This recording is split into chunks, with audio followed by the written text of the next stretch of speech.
talk me through the saturation level of the soil. How bad is it?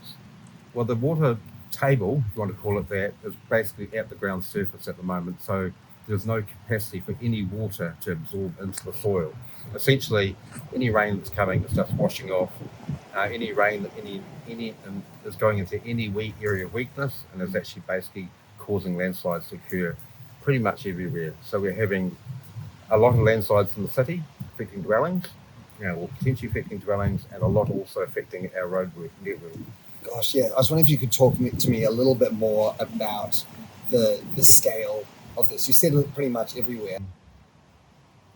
Just to give you a bit of an idea of scale, this is really just a continuation of all the weather we've had since Cyclone Hale and Gabriel.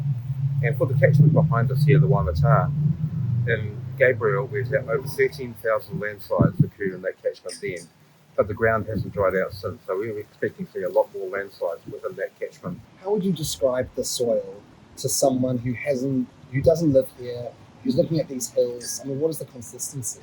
It's like soft porridge. Just think of a nice sloppy porridge that not actually just slop. That's the best way you can actually describe it.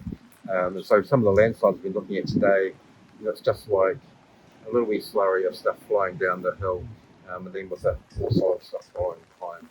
In terms of what this is going to look like in terms of a cleanup, how long do you think it's going to take, and how long before this dries out? Well, we're not expecting it to be dry until summer, so we're just going to see far more and more of these things happening over the next while. So we haven't finished cleaning up after Hale, let alone Gabriel, and so this is just an ongoing thing we're going to have all winter.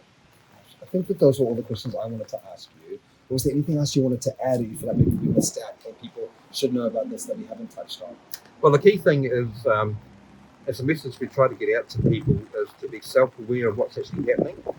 We really want them to tell us if there are things like doors all of a sudden not closing properly, or they're hearing wee noises that they don't normally hear around their house.